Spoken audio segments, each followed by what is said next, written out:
here. Exactly what you talked about, Jenkins, that you're able to pull gold out of nowhere on this map. I think whenever you have two teams that are so close in skill and so close in playstyle currently, that this does make a lot of sense. I mean, it's a 33 classic hero. The hero does not have a good win rate by any means. 36.4% on Radiant, 43.8 on Dire, of course, because he's a devil. That makes a lot of sense. But not a good win rate. I would imagine Liquid's win rate with it is quite a bit higher, because this is another one of those specialty heroes that no matter what the patch is, 33 will play Doom. I mean, the issue with this hero, I think we've briefly talked about in previous panels, is like the games that he has looked not so good are the games where he's been picked early and he got countered, but they don't really have the suitable position for a hero that can enable Doom in the lane. And some of the games that when we see Doom doing well, he was picked into a game later and he was picked with a purpose, like for example, dooming a Kunkka in a team fight. You know, he has a very, very direct contribution in the team fights, which allows them to win the engagements. Sure. Yeah, that makes sense. And I think, I mean, we've talked about this a lot on the panel, trying to figure this hero out. And Liquid does really like playing Dark Willow. And Dark Willow is one of the best heroes at getting you through the first 1 to 3 levels of the laning stage. This is where Doom suffers. This is why I think the win rate is so low. People crush it in the laning phase.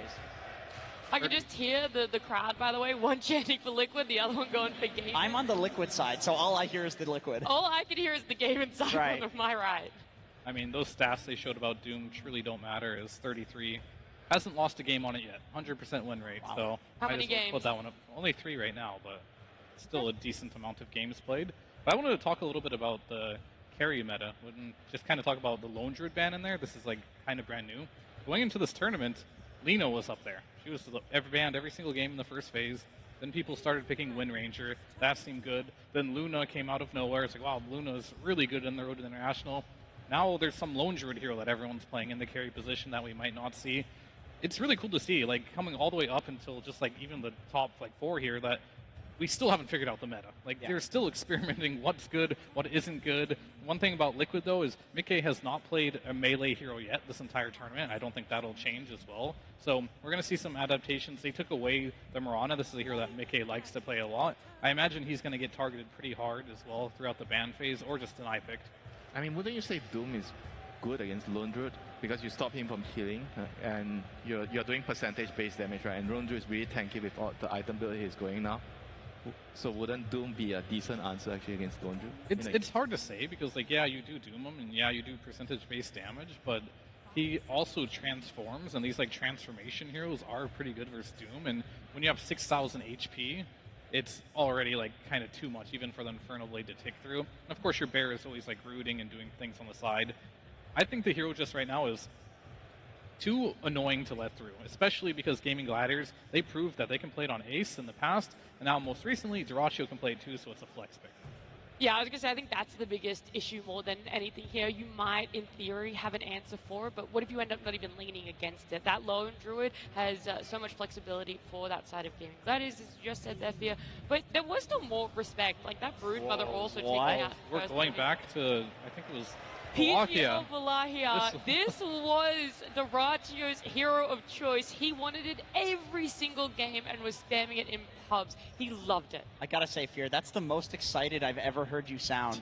I've got, like, 2 heroes that I really like, Lone Druid and Clinks. This is your meta, dude. I think it's time to unretire. Put me in, coach. We'll give us some more about this Clinks. How is it working on this? Because the last time we saw it competitively, around 3 patches ago. Now, there's bound to have been some changes to it. So is it the way to go? You get the facet where it moves you when you kill a creep? Typically, that's what people like, yes. Both of them are, I would say it's like a 40-60 facet. Most people going with one that moves you, mainly because that removes the cooldown by 10 seconds on Death Pact, which allow you to use it more, not only for farming, but to keep your health up. And in some niche situations, you can just move your positioning a little bit, get out of danger. Got to be careful with it, though, if you don't know how to use it, because that could just put you in danger, and that's like the one drawback of that one. I do like the Dark Willow response to Clinks, because Arrow Barrage, that's the one. Like, you can use that on the Dark Willow, but when you're in Shadow Realm, it does absolutely nothing. Oh, that's one of the weird spells that just Yeah, doesn't hit it doesn't do anything, Right. so it's really hard for Klinks to kill that hero. On top of that, you have lots of disable. And Klinks is a hero, he's always been known for just assassinating supports right away, getting in good position with the Windwalk, getting right behind them and then killing them. Dark Willow, you can't really do that unless you itemize for like an Orchid, but that's not something you want to go on Klinks anymore. And you can easily just buy Yules, which is a pretty good item on Willow anyway to Yeah, counter she's that. already going to get that. I was going to ask, what is the current build on Lynx? Because this is not really a meta hero, even in pubs. Well, is it it's not much different from every other hero, Jenkins. Yeah, I'm sure you Gleipnir? No Arcane Boots. Arcane Boots. Do you get Falcon Blades or just go for Gleipnir? Yeah, so it's kind of like Lina. Like, depends on the player. You can go Arcane Boots or Falcon Blade. Most likely, he's going to go Arcane Boots, Falcon Blade, into... Well, not the Falcon Blade. Arcane Boots into Gleipnir, into Dragonlance, into the Shard, into BKB Crit. You know, same as every other hero does in the range position right now. So it's very strong in that regard, does lots of damage. But the downside and why we don't see it a lot compared to these other heroes is you're just really squishy. If you ever get on top of this hero, he dies incredibly easily. And the Chen kind of helps with the buffs, the heals, and everything. So what exactly is it about the buffs that helps him live a little bit longer, or the playstyle? I mean, the of that heals, Chen? he gives you armor, and you have creeps in front to tank, and the pace of the game as well. Chen and Klinks, you're going to be very, very fast. You're going to be pushing towers quickly. I think Klinks, you just kind of want to play in a way where you are always constantly pressuring. You don't really want to be defending your side of the map. I feel like Chen is the perfect support to do that. And they're going to add an Underlord, so you have global presence as well on top of that. So everything is going to be very, very fast. And whereas for Liquid, I think their draft seems like they're going to be playing a little bit more slow with the Tren, Wind Ranger. They both need a little bit more of time as well as the Doom. You know, you're going to go for the Midas, and it's going to take a little bit more time for you to get to your core items, your aura items. And you're probably going to be looking at trying to get the Doom on the Klinks if you can, you know. I mean, I do feel like we bring this up every time because it seems to happen a lot, where you pick Wind Ranger into Underlord. This hero has base damage reduction built into the hero, and he's a natural Crimson buyer. So the question becomes, why did Liquid do this anyway? And the answer usually is they see a window in the game to win the game. Wind Ranger gives that early tempo. He's able to go through the portal. You know, Wind Ranger can farm. Maybe they want to farm up some stacks or something like that, but there's some timing that they see where they can win the game. However, if the game does go late, Underlord is very good against Wind Ranger. Yeah, and this is a classic Gaming Gladiators right here. Get the Chen Underlord. They're going to buy all your auras for you. We even saw yesterday Tofu. He was like, I've got an Underlord Chen. I can just go BKB Daedalus on my Mirana and start scaling into the game, which is a pretty good approach there. And I think for Liquid, they definitely just like this Wind Ranger for the tempo. It is a hero that can slow down the Underlord in the laning stage, which I think is very important. When you go against Gaming Gladiators, if you allow them to have good laning stage, they'll take that laning stage, they'll transition that into an early push, into an unstoppable ball, which gets an Aegis, goes to all your towers, and then you feel like you can't fight. The game might just feel over. So yeah. I do like the fact that they're going to slow that down a little bit. Tree is kind of doing similar things that Chen will do. He's also providing some auras in his own way, a little bit of team fight. But I will say, Gaimin feel like they got everything they want so far in their draft. Yeah, for Liquid, they're going to be really counting on this Wind Ranger movements. I mean, we briefly talked about the 5v5 at the Wisdom Room, but I think Wind Ranger is probably the best carry right now at coming to fights. Like, if there's a fight in the Wisdom Room, if there's a fight in the mid tower, the power runs, you TP the Wind Ranger in, you have a power shot, because it's probably the best nuke, right, in the early game, non-ulti nuke. You throw a nuke from far, you're going to turn a gank around, you know, and going through the portal as well. Not many carries can do that kind of damage in the early levels. But they're still going to be looking for that mid laner, and what we do love to see on both sides. Yeah, on both sides. Liquid are going to have to show theirs first. And what we do like to see is people picking up mid laners that can be active with those cores. And I'm wondering what's still left in the pool. Queen of Pain answered my question right there. That's an interesting one. I think Gaimin, they definitely want a hero for Quinn that moves around the map, like typical, because you do have a hero like Underlord who is going to sit and farm a lot, doesn't make a lot of rotations. It's not like Centaur or something that buys a blink and moves around, or Mars. So they need Quinn to fill that gap. And Quapin historically has been pretty good versus most of them, and it can apply some pressure. But however, if Quinn can find that rotation hero and still do well versus Quap, I feel like this could be a little bit greedy for Liquid here. They do have like a Doom in the offlane. They do have the Wind Ranger. Queen of Pain doesn't necessarily have the best lockdown either, and pretty much doesn't have any. So they're going to be all in on like the laning stage and slowing the game down. So I'm very curious to see what Quinn is going to pick up against this one. Boker is great, banned out. What other melees could they possibly pick? Ricky? Tango still, Ricky. by the way. All right, TK. That's a classic. It is not as good as some of the other spirits at moving around the map, of course, but all the other spirits don't lane well versus the Queen of Pain here. Very, very scary tempo here from the side of Gaming Gladiators. As well as Liquid, they have strong lanes here. They look pretty good as well, but they don't have that like group up 5-man potential that I see Gaimin has, and this has always been the question. Which of these teams is faster? And I feel like Gaimin picked a faster lineup that can just be scarier if they get ahead. Well, I mean, outside that, you're saying they have this tempo. What if they don't really reach it, Winter? What if the lanes don't get absolutely stumped? They're able to come out evenly. Do they miss that window? Is it a little bit harder for them to be able to get back onto track and be able to snowball through it? No, I don't really think so. I think Gaming's heroes, even if they don't really win their lanes, as long as they get their levels and they're farming, they're going to be able to hit their timing no matter what. And it's going to be up to Liquid whether they can slow it down. Like I said just now, the Wind Ranger is going to play a very, very key role in this game, whether he can actually come to the important fight, stop Gaming from playing their tempo. And Jenkins, final thoughts from you as well? Yeah, I agree. I feel like if Liquid can get the game to go late and they get Nisha to, his Aghanim Scepter and they have Doom for the DK if he's really huge, I do think that Liquid can win this late. But it's Gaimin we're talking about. Their games don't really go late. Yeah, a team that has always had that successful early game, a team that has been able to pull back what feels like games they're about to lose. But either way, let's get on into game number 1. But first, let's go down to our stage with Tsunami. Thank you very much. I am joined by Blitz of a Team Liquid, where I have to wonder, we have been here 1,000 times before, Blitz, and oftentimes we see your players, we wonder, is this some kind of mental block against Gaming Gladiators? But for you, on your end, on the draft side of things, on the preparation side of things, what's it like constantly going into this brick wall over and over again? For me, I don't get discouraged at all. I feel like if I have to play these guys 1,000 times, I'll fucking do it. Like, I don't care. It's some loser-ass mentality to think that they're going to just keep beating us. In my mind, we'll catch them slipping, and it's going to be here at this TI. Okay, I like the dynamic shift.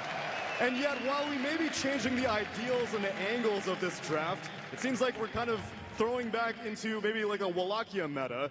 Durachio's out here picking Clinks. You're obviously picking the Doom, which has brought you a lot of success. Seems like not too much has changed in that regard, despite the fact that a lot of this tournament has been shifting around in the meta. Yeah, I mean, we're like the two most boring teams. We all just play the same thing. Ned has played Doom like 100 times. These guys don't know anything other than picking Underlord and Chen. So, it's really snooze, but I think we got their number this time. Will we at least get a Game 3, Blitz, or are you going to 2-0 them or something? No, I think they'll give us like a competitive game 2, and then we'll crush them. So it's like a 2-1. Feels okay. Are we ready for a 3-game series, Copenhagen? Then let's make it happen. Over to our casters. Welcome to the upper bracket finals. We have Suns fan here. You can call me Suns Phlegm for this cast, as we are joined by the Great Dane himself, Cinderin. Hello. Hello. Wow, what a lead-in. What a lead-in to this series. Always love the pre-game interviews coming out from Blitz. There's always some spice there. Expecting, and it sounded like hoping for a 3-game series. And yeah, this is... I love the edge that he has. He's like, yeah, we're just two boring teams playing the same stuff every time, and he's obviously just playing into what he's reading on Reddit, which is his second favorite thing to do, aside from being a coach, of course. Yep, of course. I think this is the type of game that the talk of the town after this game is going to be Clinks, right? It's the first pick of the entire tournament on this hero. Gaming Gladiators pick it as their second overall hero. Yeah, why so early? That is my question that remains to be answered. I think part of it here is this must be a lane counter, that they consider this hero exceptionally good against Doom, that this was what they prepped. And of course, a little bit of an X factor that I have started looking for a lot when teams are picking Mirana is how can you get multiple cores that really benefit from Solar Flare. Clinks gets a ton of attack speed and damage from that Mirana, so does the Dragon Knight. So, the way Gaming Gladiators usually like to peak around minute 20, it feels like Clinks is the type of hero that could do a ton with that Mirana. Yeah, absolutely. And in terms of the clinks, we did see this in a few patches not too long ago. Cinder, I'm going to talk with a little deeper voice. I've seen it gone through the second puberty of my life for whatever reason here, probably because of your presence. As actually Boxy is going to get gone on here. Celery, not able to finish the job though. But what kind of late game presence does this Clinks provide in this meta? I don't think thinking about late game when you talk about That's game true. even makes sense. That's true. This is a never team, even seen it. I genuinely feel like the more I watch them draft, the less they care about scaling. It's not. Usually, honestly, in this tournament, the games that we've seen them lose is because they don't win by minute 30. Yeah. So that's always the timing that they're aiming for, and I'm curious to see how the Clinks plays into that. As I was saying yesterday when we were covering a game of theirs as well, is I think the way you prepare and you fight gaming gladiators is that you prepare for the first 20 minutes of the game and what you're going to do there. And if you survive those 20 minutes and you know what, then you can think about what you want to do next. And I think this time around for the side of Liquid, you've got some really solid lanes and strong team fight. My main concern is, do you have enough damage? Because this is the issue that we've seen a lot of teams run into against a team like Gaimin, is you reach this 20-minute mark and they just can't kill them anymore. Yeah. Can Queen of Pain handle that with some pure damage? Can you handle it with just the Doom preventing Gaimin from healing? You can still put on the shields. We'll see if there's enough in the tank. And of course, potentially the highest teamfight damage output hero in the entire game right now is also on the side of Liquid with Mickey on the Windranger.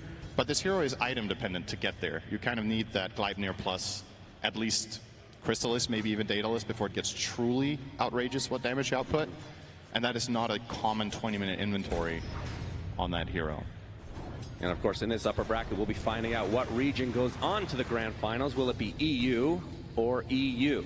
And then in the lower bracket, EU or EU. Yeah. Very surprising stuff.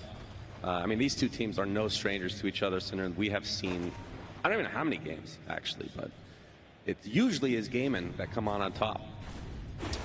Yeah, Liquid have had their number a little bit more this year than previous year, which I think is probably a little bit inspiring for them. So we have a tiny little pause here. Gives us time to think about this Treant versus Mirana situation, which they're fighting for each other over this Lotus pool.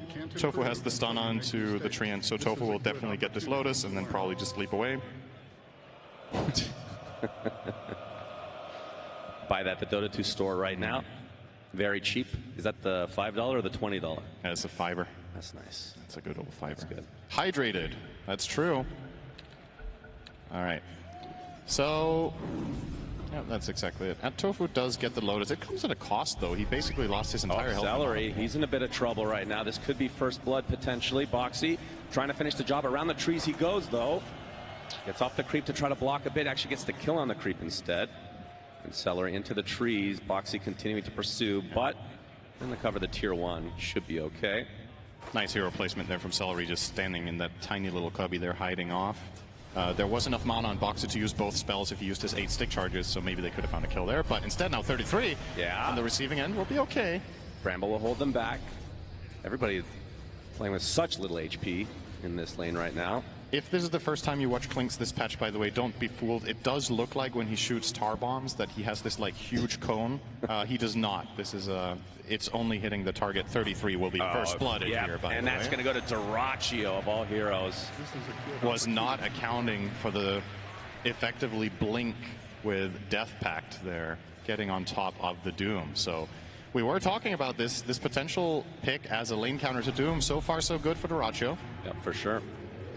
And I mean, with this current version of Clinks, how fast does it come online? Obviously, it's going to be coming online with the rest of Gaimin's very fast-paced type lineup that we've been seeing so much of. But how fast would you say, like, what item? Like, the first 2 items, let's say, he's going for. I mean, I'm assuming Gleipnir is the choice, and then the question is, do you actually buy your shard, or is that the second one? My frame of reference for this hero is a little bit lacking because we haven't had a single game of it all tournament. So, you know, sometimes you see the pub builds, but that's not actively what works in pro.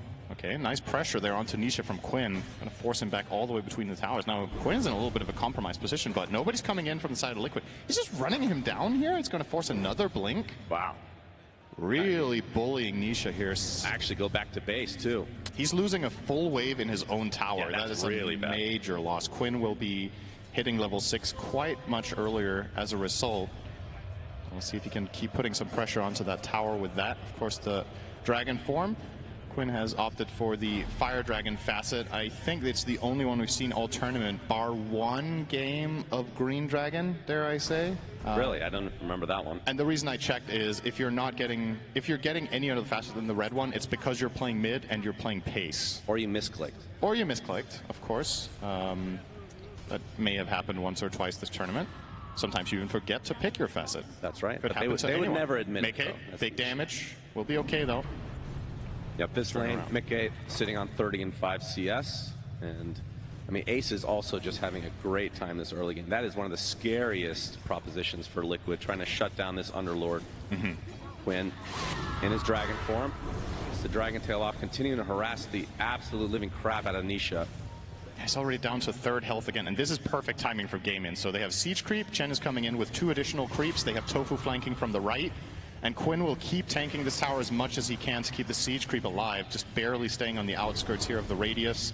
Needs to go in and take a hit here, we will. Liquid kind of have to respond to this. I feel like you can't just sacrifice this tower man at 6. They'll glyph for now. See if the rotations are coming. Game-In are keeping tabs on the support rotations here. 2 shard golems here able to throw out a couple stones onto Boxy. Yeah. They'll finally kill off the siege here, but yeah, half HP tower, and they use the fort. As Mickey already making a quick rotation to the top lane. Dyrachyo completely out of mana. You're going to see the leech seed on top of him as well. Pops the wand, but Shaq actually does not connect. Either way, uses the Death Pact blink to get out of arm's length, but it doesn't matter. Mickey finds him in the end. And meanwhile, mid lane, they got takes Nisha. out Nisha. Yeah, that Dragon Tail arrow combo. A tail as old as time will get Gaming Gladiators effectively an even trade, I suppose. I mean, Klinks was the top net worth in the game, so I assume Liquid are somewhat okay with that. But going back to what we were talking about Gaming Gladiators pacing in this game, if Queen of Pain has a bad start, I really worry for their ability to stop the ball when it's coming in 15-20 minutes. I think Nisha has a very important role to play that is largely down to a good Dagon timing and level 12. He really needs to get Sonic Wave up and running. So yeah. Well, 33. One of the few players in this tournament center that has been able to find some success on this hero. A horrific win rate overall. Yeah, it was funny how Doom did okay in the start. Then we got to playoffs, and he lost 8 games in a row. And then he started winning again. So it's like teams didn't give up on it. They made some adjustments. They figured out what to do to cover its weaknesses and how to play around it. And now in the later stage of the tournament, we've seen Doom doing quite a lot better. Dust onto Dyrachyo. He's also doomed. Yep, mildly inconvenienced, though, as the TP comes in. Quinn not able to save his comrade, as the Dark Rift is there from Ace, and 33 still pretty damn healthy. Bit of Malice applied to him into the Dragon Tail, so it's going to be a double root. As he is now surrounded, although Insania is in the area. Celery flanking them from behind, and the Bramble is going to put this chase to an end. So they do get the position 1 from Liquid's side. It really helps a lot for the Doom to make these plays that he has the level 2 living armor at his disposal out of Insania. We've seen some games with Treant where the players aren't really opting for much focus on living armor early on in the draft, or early in the game, I should say. But in this strategy, it's very clear that this is Liquid's approach to not only defending their towers, but also enabling their heroes to go that little bit deeper. Bottom lane Ace. Shackle. You got the whirlwind effect as well. Dyrachyo makes his way over, though. The Pit of Malice on the 2 as Nisha gets a Sonic Wave off, destroys Ace. And Dyrachyo will have to try to flank here. Try to get away in that skeleton walk. Should be okay. Looks to be fine. So you got to say, so far so good for the side of Liquid. Many teams at this point, in some of the stompy games we've seen from Gaming, with the type of lineup they're running here, this could have already, against other teams, been a 3K lead with 2 or 3 towers down. I mean, is there a team that has played Gaming more than Liquid in the last year? Good question. They will lose their first one here, though. Quinn does manage to break through the living armor on the mid-tier 1. Quinn is eyeing up a fast blink. So we've been talking about potential damage issues for Liquid. What if we look at the other side? So Dragon Knight, not the highest damage output hero. Klinks will be going for the Deso first on Dyrachyo. I guess Solar Flare is always going to provide you with damage. Tofu. Yep, he looks to be likely, although he's actually going to be able to leak away. Nisha's the one in a lot of trouble. Dyrachyo actually gets the last hit there. Do they have Nice detection gank. now for Boxy? Boxy picks up the invis, blood grenade applied. They have a sentry, Tofu. Yep, puts down another one, and that's going to be the death of the support. So 2 quick kills for Gaming Gladiators. A very back and forth affair so far in this game number 1. And now the Queen of Pain and the Underlord neck and neck on net worth again. So clear tiering here. 4 cores well ahead of the rest. I think for Gaimin, if they could choose for this to be the game state on those net worths specifically, I think they're happy to let Ace have a little bit of a slower start at the expense of the Quap. And 33 here. Looking for his second Doom of the game. But not sure what he wants to go for here, Cinder. And typically you see the Midas at some point, but we'll be going for the Crimson, knowing that Gaimin are going to be pushing really hard. Yeah, I wonder what he's doing next. Is this a dagger game? Maybe not. You have some somewhat reliable setups with the Brambles, with the Overgrowth potentially coming in from Insania from the tree line. However, I think it's going to be so important for Liquid to doom the Clinks in particular that he might have to get it. Since that is going to be the deciding factor in the fights. We have the Dragon Tail opening. Nice gank as Mickey is killed immediately. Yeah, Ace didn't even need to show up for that. They have so much damage just between their Mirana and DK, and that was without even having Solar Flare. Yeah, Duraccio has the Desolator, so these buildings will melt. Tier 1 bot will be forted, but will only delay the inevitable, as this will go the Gaimin way. Question is, will that be reciprocated in the top lane? Yeah, definitely. If you're the side of Liquid, you want to try to equalize the towers, open up somewhere else so that you don't fall too far behind in this first 20 minutes. The very classic Gaimin style is coming into effect. As we said earlier, not the stompiest early game they've had, but they still should be quite comfortable with the position they're in. Liquid will get that tower trade now, going the way of 33. So that's a Crimson Guard complete in 300 gold. Uh-oh, not again. Mickey. Oh, the arrow hits. Do they have the damage? Centaur Stomp to follow. Is going to get the winner off along with the Whirlwind. Insania is there for some moral support. Gets off the Overgrowth, but it's not enough. Mickey falls again. Yeah, Celery Big attacking kill there for 135 damage on Chen. I wonder why that is. Maybe Mirana pressed her ult, and then even though she was Overgrown, doesn't matter. Celery will just finish the kill with a nasty right click from Chen of all heroes. And yep, that is another big kill onto the Windranger. This is a hero that is able to open up the fights against Gaimin later down the line. We talked about those 2 damage items really getting there, but these 2 deaths back-to-back slows down Gleipnir significantly. Yep, Quinn going through the gate. He's going to meet 33. Duraccio was hounding him all the way. Already at half HP, trying to run away, but question is, will he? Nice blink from Quinn. Has the stun up in a few seconds is Duraccio.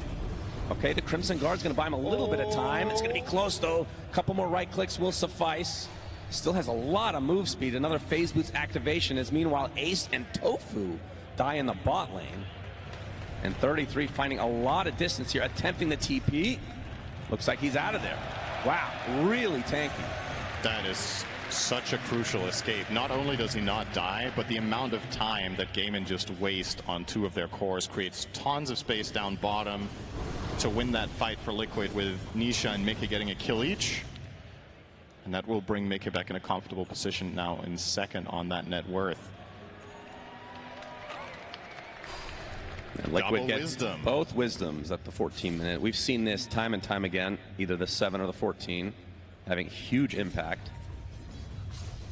So Liquid definitely not falling behind like we've seen so many times against this Gaming Gladiators lineup. Okay, let's do a thought experiment. Okay. Somehow this game goes late. Who has the better lineup? I would say absolutely Radiant for me. Radiant? Yeah, I think so. I think the support... Oh, hang on, Insania. Yeah, let's do a thought experiment. Where will he respawn in 30 seconds? It's a very philosophical question. Yeah, that is. Dragon Tail from Quinn. No follow-up, though. And the Dagon just to get some nice HP back for Nisha. He's level 11 now. So the reason I think the Radiant lineup is so strong later in the game is that this Wind Ranger carry, we've seen many games where it just absolutely obliterates late game, and you're playing it together with two insane AoE support controllers, which is exactly what she wants to work with late in the game. You've got Overgrowth, you've got Terrorize. On top of that, Doom is one of the ultimate late gamers. So even if Game and Gladiators get really farmed on multiple heroes, they might still just get doomed on 2 cores. Oh my god, he put him back into the pit, but I don't think there's going to be much follow-up here. Whirlwind to deal with some of these creeps. Mickey's fine. Very close to a kill, though for Gaiman. That would have been really crippling for the Windrunner. Top 2 net worth despite having these 2 deaths for Mickey. Yep. As Quinn's going to be found by Nisha and Insania, slowed to a crawl. Dark Crypt is coming. 33's there as well. Gets off the Doom onto the Dragon. I know regen for you. Sonic Wave to follow. Looks like Quinn is likely going to fall no matter what. Now Ace trying to tank up as much as possible. A nice pit. He's going to get Curse Crown, though, onto the high ground. He should survive. Either way, Gaiman loose Celery on top of the original. Daracho is... Daracho in the middle of nowhere, as usual. Will be dusted, using the Dark Pact to try to get away, but it's not going to be. 3 dead for Gaiman, and Liquid coming out on top big time. Yeah, this is the most important part of the game for the side of Liquid, and they're delivering. Just winning these fights handily. This isn't... Honestly, these fights aren't even really that close. The moment the Doom comes out on the Dragon Knight, Quinn can't stand his ground. He's not getting healed by the Chen, and they just step by step poke them down with all of their spells. It feels like Game and Gladiators need to get some sort of pipe up and running to block a lot of this damage from the Wind Ranger, from the Doom, and from the Willow. Yeah, this was just a really awkward fight for Gaiman. And the Sonic Waves so far from Nisha have been on point. So for Game and Gladiators, Cinderin, if you're behind, I mean, have we seen them behind at this stage of the game? Not in this stage of the tournament. I think this is the first time they... It's fair to... Okay, Dragon Tail into Arrow. This should be a freebie. Yeah, it will. At this stage of the tournament, we haven't seen them challenge this much in the first 20 minutes. So this is already a very good look for Team Liquid. Talked about the scalability of their lineup and the way Gaiman usually win their games, and how sometimes it can seem like Gaiman are losing their way when they're 25 minutes and then things aren't going according to plan. And I want to say that's not because they don't know what to do. It's because the way they tailor their lineups and the way they strategize is very much built around this stage of the game being a success, which it almost always is. Nisha. Arrow's going to hit inside the Pit of Malice, so another root will come. Do they have the damage to finish the job? Dragon Tail as well? No. Nisha blinks out. That is a kill with Solar Flare, but it was on cooldown for Tofu. Actually true. That is true. Yeah. Crazy They will stuff. force him back, and they will immediately look for something else here. So, full smoke up.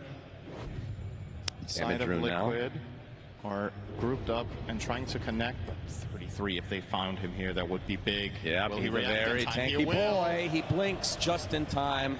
Quick fingers for 33. This is huge because this was potentially a Roche kill, actually. If they take out the Doom there, he wouldn't have had buyback, and they could have 5v4'd the Roche, so another good dodge. Daracho dodging the dust as the smoke was popped, but Liquid just going to be happy with the Ward Expedition here. And Ace has his Greaves. We'll be going for the Pipe of Insight next. Liquid look like they're looking for a fight. Not afraid right now. Kleipnir for Mickey. BKB looks to be next. I think whenever they have Doom ready, they're not necessarily favored in a fight, but if they get the fight on their terms, they're absolutely capable of killing off any hero of their choice and then building it around that. Tofu will get the leap off in time, so won't get shackled here against that Gleipnir. So another gank dodged, one from either side. Now, will Liquid force this? Will they just go straight into the tower? And what will Gaiman do? Daracho has no mana. Running around the mid area of the map. It doesn't really have much to offer, and looks like Game and Gladiators are just full-on forfeiting this tower. So Liquid will grab that, and Insania, realizing that's what's happening, is already setting up for the counterplay because he's anticipating that Gaiman want to trade down bot. And if they're enough heroes set up for this. Daracho gets hit by the Gleipnir. Whirlwind to fall, doing a lot of damage to the creeps, but not so much the Clinks. And 33 finally jumps in, gets off the Doom just to ensure that the Clinks does die. But Quinn coming in with the Dragon Tail into the arrow. Is it going to be enough damage to take out Mickey? It's going to be close. Yes. It's a 1-for-1 for the carries on each respective team. Big Terrorize coming out from the Dark Willow, though, as Quinn continuing to right-click on a 33, doing barely any damage. The Doom's so tanky at this stage of the game, as Insania is stuck in a horrible place. He gets evaporated. Nisha gets off the Sonic Wave, deletes Tofu in turn. So 2 for 2. Nisha's free to move around here. Got the Shadow Realm away. Ace and company looking like they might soft back here. Nisha very low on mana, as Quinn apparently wants to continue on against the Dragon Tail. Again, 33. They are tickling at this stage of the game. Firestorm is a good opportunity to do some damage to him, though, inside that Pit of Malice as well. He pops the Crimson Guard, though. The Curse Crown's going to eventually activate. The Bedlam not going to be enough, as Boxy is finally brought down by Quinn. So in the end, a 3 for 2 favor Gaiman. Yeah, and Liquid get the hell out of there because Ace is bringing in Dyrachyo through the gate. So, a decent outcome, you have to say, there for Gaiman Gladiators, especially if they end up claiming the tower as their grand prize. And yeah, well, with this amount of rally units, it's only a matter of time before this tower says bye-bye. All right, down it goes. Still, Roshan is up, has been up the whole game. Neither team has claimed it just yet, and it has to become a point of contention now with multiple towers now down, and with the position Gaiman Gladiators have on the map and the knowledge that Doom and Sonic Wave are down. I think this is just a total freebie. Liquid should be, even if they were in position to smoke for this right now, I think they would just make the call against it. The risk-reward just doesn't seem good enough. So Gaiman pick up some steam here. They pick up the Aegis. And I'm assuming probably putting it on Dyrachyo so he can play very aggressive. Dragon Knight as a transformation hero. All right, he is the choice. I mean, this is a hero that we sometimes see people put it on, sometimes they don't, because the second life isn't as good as the first. However, the way Liquid have approached the fight so far in the game, they've really focused on dooming Quinn when they can. So true. This dissuades 33 from going for that play. So what you're saying is Dyrachyo's screwed. He might just be able to play the fights completely differently now that there's an Aegis in play, because now he can be more patient. Quinn can go in, create vision in the fight. Did you say Dyrachyo be patient? He can be more patient, which is waiting 1 second instead of 0. I see. Okay, gotcha. But it's a good point. Unlikely to happen. Tofu will get his shard for the Mirana. Yeah, that's a good one. Really happy about that. Let's see what he pivots to now, because he was ready to buy it just now. Now Tofu has a choice to make. As Fear pointed out on the panel, we've seen games where Gaiman Gladiators are playing this Chen Underlord that Tofu will just go BKB into carry items. Wouldn't mind seeing that here, honestly. And that's not because, okay, Gaiman will plan for... Oh, hang on. All right. Everybody dodges everybody. Never mind. There's a Gleipnir. Yep, except for Tofu. Does get one leap off, but and the Hand of God. Wow, actually Hand of God. Yeah, that is one important ult down now. That was a completely hopeless situation. He had 0 leaps left. He was never getting out of that one. But 33, Doom initiation. Nisha going to Shadow Strike to slow this Underlord to a crawl. This is eventually going to be the kill, going the way of Liquid. Yep. So Liquid really on top of things in this game number 1. And the Gleipnir now with the Whirlwind to follow. Mickey with the help of Boxy will take out Celery as well. So 3 dead. Damn, they're just bleeding out. They have the Aegis. They have the advantage, and Liquid are just picking them apart one by one and across multiple lanes. They'll now get the bottom tier 1 and the mid tier 2. Talk about a power play with a disadvantage. This was not what I think many people would have expected in this game state. When Gaiman gets the Aegis, usually they're the ones deciding how things go down. Dyrachyo. Okay. Oof. Big damage.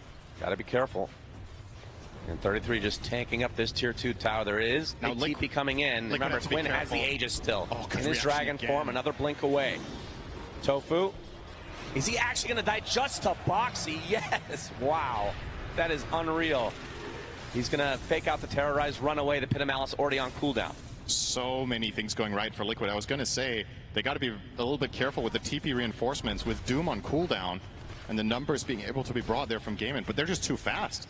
They're killing the heroes before Gaiman gets to group up, which is what they've been so good at for so long, is getting that formation going and setting the terms of the fight.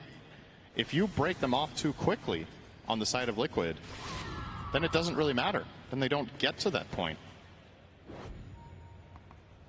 Yeah, 4K lead here for Liquid, and this Aegis just seems to be doing absolutely nothing for Gaming Gladiators, at least not yet. Still have time to try to make use of course, as Mickey has the 9-second BKB. And Dyrachyo going for an MKB, it seems. He's going to have a lot of right-click damage.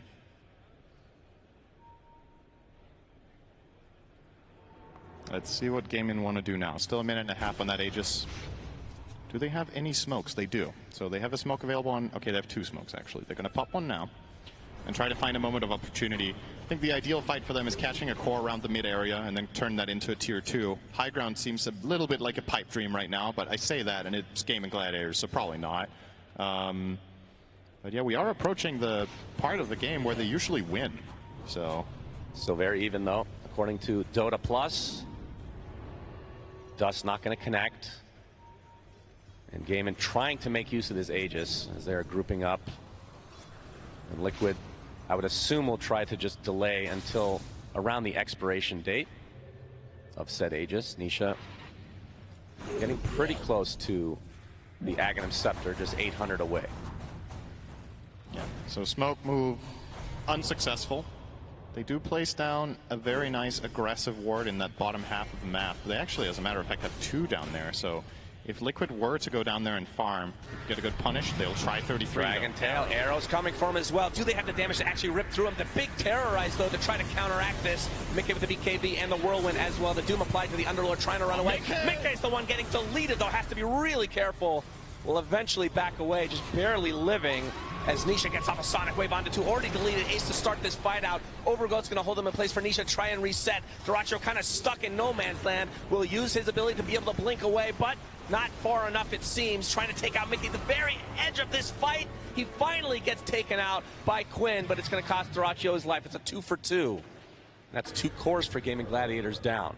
Yeah, Gaiman will try to pursue, though. Yep, Arrow. Quinn continuing on. The arrow is going to hit thanks to the Dragon Tail as well. Boxy coming in with the Bedlam, trying to take up as much damage as he can. Nisha getting off the Shivas. Is Celery attempting to run away. They're going to lose Boxy, though, on the Liquid side. Nisha very low on mana, but he's going to continue to pursue as Celery falls. They are using so many resources. These fights are so close. insanely close. Oh! No! The Aghanim Scepter puts the end to Tofu. Wait, was that Quinn actually killing him? Did I see that right? Did that one come from the Dragon Knight, or was it from Mirana herself? I'll have to see it again. I think Quinn actually killed him. He did not realize that the Shadow Strike on himself was expiring with that Axe. Ultimate toxicity from Quinn. Yeah. He wants a better solar flare is what he's trying to say.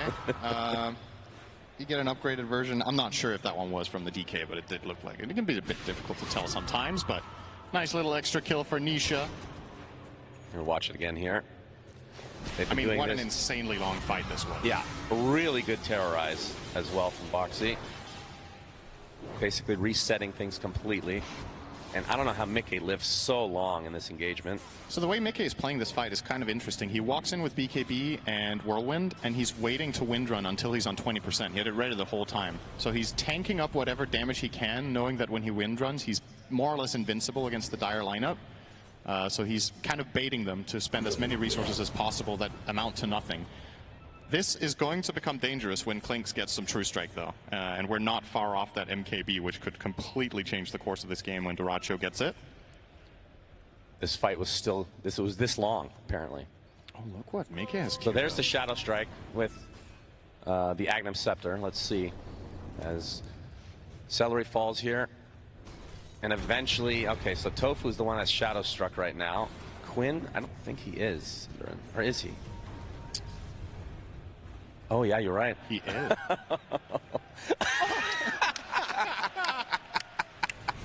Oh, that's the stuff. Uh-oh. Dyrachyo. Ooh. Nice. Pit of Malice from Ace to disengage here. Although he's stuck in place thanks to the Gale Force. And Gaming Gladiator trying to disengage now. That's going to make a great GIF, by the way. That is so good, man. Aw. Make that into a meme immediately, please. Thank you. So good, man. You gotta, I mean, Quinn is just good at reaction faces in general. Yeah. So when you get a moment like that, that's the player you want it to happen to. It's awesome. Oh, man. What do you make of Windranger? I think Is this the first time we see Revenant's Brooch queued up on this hero? I feel like this is not a build that has been common at all here. That's cool. So just to remind everyone how this item works, since I don't think I've seen it a single game this tournament, it gives you damage and spell life steal, and then you can toggle it on to make your attacks cost more mana, but they deal magic damage and they can hit ethereal units but not crit. So he hasn't gone for the Daedalus, so maybe he won't at all. And he's trying to kill the enemy heroes through magic damage rather than physical, knowing that he's against Dragon Knight, knowing that he's against the Chen Divine Favor. Interesting option here. I feel like this item is very hit or miss. Yeah, it sounds like we have a listen in right here. Let's take a listen. Not too bad, guys. This game better than this game. This fight's so good. Holy shit!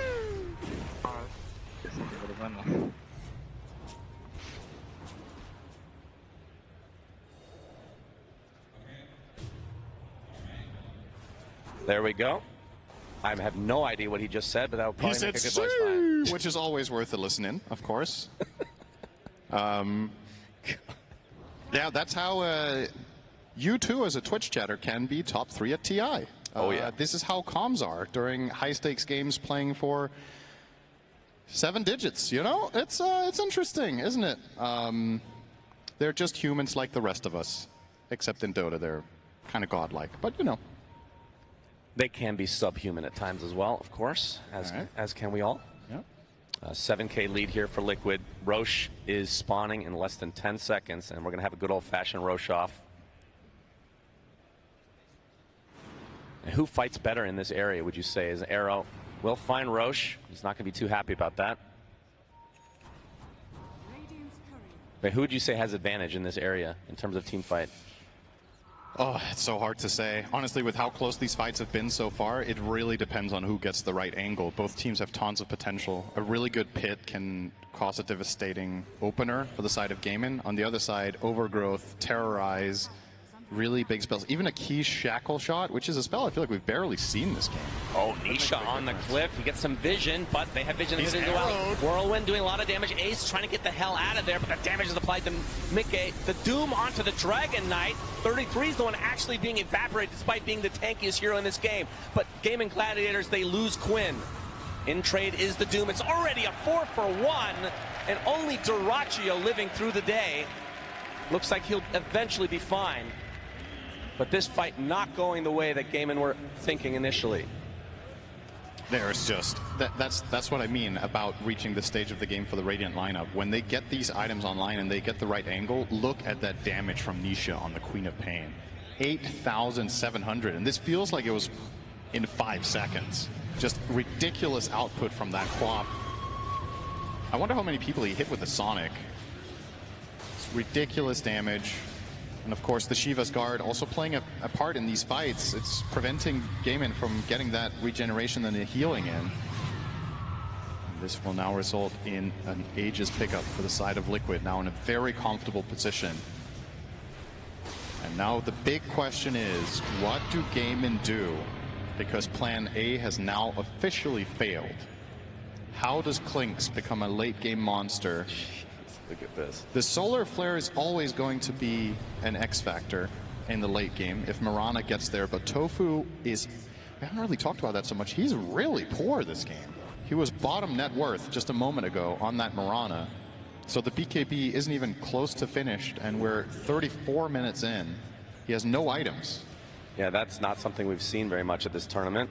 6 deaths to his name, only 41 CS minute 34, has very much been given everything to his teammates, but might come back to bite him that he's been this selfless. When you get to this game state, you wish that you had that additional damage dealer when Dragon Knight is seemingly getting doomed literally every fight. And Quinn doesn't seem to want to itemize against the Doom either. We're not seeing any Lincolns pick up, we're not seeing the team trying to cover for him much in any way. I suppose his Pike is somewhat of a pseudo solution some of the time, but not quite cutting it. Well, we're not too far away from the Revenant's Brooch, which, like you said, might be the first purchase the entire tournament. I feel like this item has not been a thing for quite a while since they changed the fact that you can't crit with it, right? That was the old Rebuke strat or PA strat. Yeah. It was a lot of fun for a couple weeks that it was relevant. Yeah, for the people that used it, everybody else hated it. That's Dota in a nutshell, though. Tormentor will go the way of Celery, so he now gets the Holy Persuasion upgrade. So now can take an Ancient Creep based on level of Hand of God, so you can take 2 Ancients. I think you definitely want to get an Ancient Granite Golem here. It really feels like a matter of getting enough health on your team. Yeah. The armor from the Black Dragon, maybe not as important, given that the Doracho, or excuse me, Mickey is completing the Brooch. Wonder if they think he is, though. They've only seen the Sacred Relic, so they might not even think he's going this path. Yeah, true. Could just as well have been a Nullifier buildup, or Radiance if this was 10,000 MMR lower than it is, or maybe 12,000 lower. Yeah, got to get used to that. Now high MMR is actually 15k from what I've been told. Wow. So just keeps going. So there it is. Revenant's Brooch. We'll see how effective it is. Needs to remember to toggle it. This is one of those things where, you know, you haven't really used this item very much, probably, as a player in the last bit of time. Gotta keep that. It's like an extra mental note you need to keep in check, and these fights are very fast and very chaotic. Nisha pushing out the wave. He has Aegis, so risk reward here. Okay. Oh, they're actually going to try to jump Quinn, but he finds the distance. Although 33 going in really deep against the Doom and the Sonic Wave onto this Dragon Knight. Quinn is dead. Does not have the buyback whatsoever, as Mickey taking a decent brunt of the damage, but Ace, he's taken out in his own base as Mickey! well. Oh, the last Mickey tower eventually shot! falls. 80 seconds of no winner. That's actually so big. If he doesn't die there, they could probably continue this push. I don't know if they can now. Yeah. Maybe they still can. I mean, Nisha has 2 lives, and he is the strongest hero in the game, arguably. Yeah, a minute and a half on this Aegis. But no DK, no Underlord. Pretty huge for your defense here if you're gaming. As Nisha's going to jump in. Look at the damage onto the chin, but the arrow is going to connect. Again, there's 2 lives on this Quap. Terrorize comes out as Nisha wants to finish the job. Godlike for him. Deletes Celery. The buildings, though, not going down quite as fast, Cinderin. Yeah, their lineup is not good at pushing, just flat out. Even if Mickey, I mean, if Mickey's alive, they're obviously much better, but doesn't have focus fire, of course. So they get the tier 3, and we'll reposition. Another minute on this Aegis. This might be all they get, but it's, I say that. It's still big. It's a lot. They got a lot out of that. This does open the avenue for Gaming Gladiators of potentially focusing Nisha in the next fight, but he has just shown such incredible resilience in the fights. He's a really tough kill. He's got 3,400 health, about 50 armor when he gets... He has 50 armor on Quap when he gets living armored. I had to do a double take on that. I can't believe I'm saying that out loud, that Quap has that much armor. That's so what you're saying is Clinks needs a Revenant's Brooch as well. I think the Daedalus is probably the right choice that he's going for. Yeah, this is just not what you're used to seeing in the past from Queen of Pain, right? He's just so stupidly tanky when he gets that living armor put on him. He will swap out his Craggy Coat for Ascetic's Cap, so he's losing some armor now, but still, he is ridiculously tanky, and you better 100 to 0 him, because you know if you don't, he's going to heal up. Yeah. With that spell lifesteal from the Dagon, from the Ags, from the Sonic Wave. It's a ton of healing, which effectively turns your damage to dust, so gotta make sure. And that's a problem here, right? The game didn't actually even have that amount of damage to begin with. Right. Oh boy. Nisha finds Chivas. Quinn. Power shot gives a little bit of vision. 33 in company. Will find Quinn in the trees. Sonic Wave expended just to make sure that he dies. It's a 25-second cooldown. He can use this for anything he wants on Nisha. So Quinn does have buyback, but we'll have to sit things out for 70 seconds if he doesn't want to use it. And of course, the Aegis, like you said, is already expired. So from Liquid's perspective, Cinderin, wait for the next Roche or some other plan? I think so. I don't think you're under any sort of pressure at this point to, you know, you should probably feel comfortable that you have this one if this keeps on going for another 10 to 15 minutes. It's the enemy team that has to make the moves. So as long as you map control, push out the waves, control the right areas, and prepare for that Roche, I think everything is going just according to plan. So we're hearing more and more Let's Go Liquids and more cheers. There are fans in the crowd here that have been waiting for this for 3 years for Liquid to finally beat Gaming Gladiators in a singular game. And this might just be one. Yep, they've definitely been better against them this year, and they're showing it this game too. Yep, they certainly have done their homework. Another tier 3 dead. So Mickey and company going to focus on the racks now. Quinn up in 10 seconds. Game in desperately needing to hold this. Might have to give up this melee, though. It's going to refresh the fortification, though. Yeah, no And reason with to that, glyph Liquid will this. back away. Yep. And Nice we won't little know about Roche for another minute and a half. But yeah, this is getting very scary for Gaiman. That's a great grab. Yeah, absolutely. Time to, as you said, we will know in a minute and 15. The teams obviously will not. So the potential respawn is over the course of the next 4 minutes. And as long as you cover the map well and keep pushing out, it feels like Gaiman are approaching the type of late game where it's like, all right, now they are the ones who have to go for what every team faces against them. It seemingly is that last Hail Mary fight when you're starting to be in a really crippling position. But I do feel like they want to wait for the last item on Duracho. I feel like if he can get this data list, that's when they want to go all in. So despite actually being in a spot on the map and having okay-ish waves to go for a smoke, I think they'll decide against it specifically to get that one item up in him. Tofu is so low smoked. Oh, it's Ninja Gear. Okay, never mind. Yep, best neutral in the game still, 2024. Yeah, it's been tier 1 for as long as Gaming Gladiators have, it seems like. Yeah, it's connected, I'm sure. Nah, most of their games are over before it can drop. That's true, actually, yeah.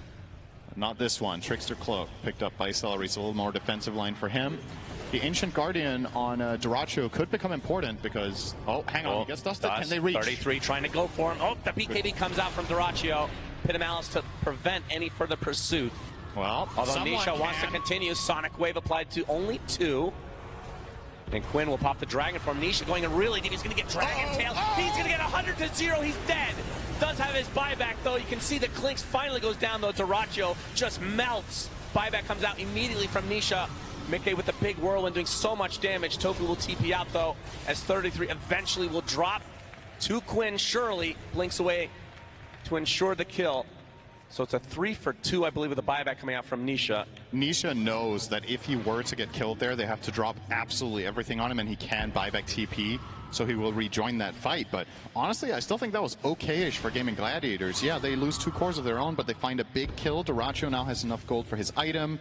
I don't think this is going to turn into a potential Rax push. Maybe you have to buy back the Underlord, then I guess it looks even better for Liquid.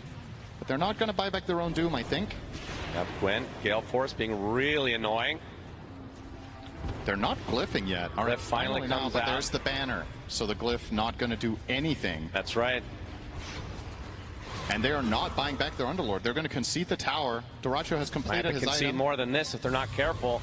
Focus now onto the melee. Underlord up in 15, Clinks in 25. Like you said, the buyback is still there for Ace, but they will give up another barracks. So 2 melees dead. The range actually goes down in the top lane right now to the creeps alone. So 1 lane remaining here. Basically, yeah. For the side of Gaiman. Yeah, okay. And 100 HP on a range Rax, which is 1 little poke from any of the farmed heroes. Octarine core on the Willow. Wow. All right. Well, Boxy has got some stuff going this game. Yeah.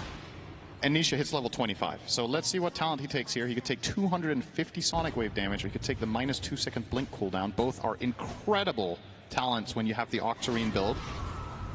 As we've established already, the Sonic Wave has a cooldown of 26 seconds, so adding a 250 pure damage to that feels real good. God, Whirlwind is insane in these late game scenarios. Mickey did so much damage here. And now he has the 25 talent on him as well, which is Whirlwind kills extend duration by 2 seconds. Oh, boy. Yeah. That's even longer.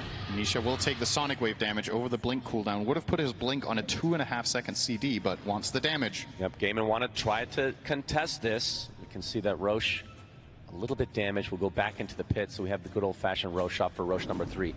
We have a refresher now on 33. This could have huge implications on this game. Yep. On this fight specifically. Easily has the mana to use it with the Octarine that he bought earlier. Liquid keeping their composure here. This is the vision is everything here. He looks at Quinn. They look at each other. Quinn gets the stun off first, pops the BKB. Sonic Wave onto 2, though. The Doom onto Quinn. He tries to get the high ground. Whirlwind with the overgrowth combination, just shredding these heroes on Gaming Gladiator's side. Quinn is going to be next because he was doomed at the beginning of the fight. They're going to buy back en masse. But 33, he might be the first to fall for Liquid. He's on the other side of the trees. Tofu eventually, no! He actually lives on Doom some way, somehow. And only one member of Game and Alive, and it's the Underlord. And this is a Roche for Liquid. That was completely clean. They offer up the Doom, and as Dragon Knight tries to blink Dragon Tail him, he doesn't manage to chain it before they get the BKB off. And 33 gets the Doom off on DK. He's screwed in that fight. All right, Roche really wants to go home, but he will die here. And the Refresher Shard will drop. And the question is, can they just end here, Cinder? Clinks is dead for 60, so Quinn is for Dragon. 50. Yeah, there is no way. This isn't minimum megas. I mean, what are you going to defend with? Underlord is auras only. He has no damage, no utility to try to delay the push, except, I mean, he's going to Crimson Guard the barracks, right? But they don't have Glyph. Yeah, Raindrak's taken out by 33, and now Mickey and company focusing on the mid lane. And this will be uncontested, of course. Mirana's up in 5 seconds. They even have the banner here, so this wave. Oh, yeah. That's a pretty nice placement. Now the tier 4s are next for Liquid, trying to take this game number 1 here in the upper bracket finals. Quinn up in 15 seconds. Clinks in 15. They're going to lose at least one tier 4, maybe both, with the Ancient being fully exposed. We might see a big team fight here. 33 jumps in. You can see the Whirlwind. Mickey is just shredding everybody. The Doom applied to Ace as well. He's dead. No buyback. Celery's next. And now, again, it's going to be 3 versus 5. Just 2 different heroes dead this time around for Gaming Gladiators. Quinn jumping in with one last-ditch effort will pop the BKB. Zeracho doing a lot of damage to Nisha, but he's just going to shrug it off because he has that second life in the Aegis. Oh, big damage here. Burning Barrage doing quite a bit. Aegis still intact. 33, not able to get the top of the overgrowth onto 2. Do they have the damage to finish these heroes off? Looks like the Mirana is dead. GG is called. Liquid take game number 1. Which is exactly what we wanted to see, a close game, Cinder. I think we saw that this time around.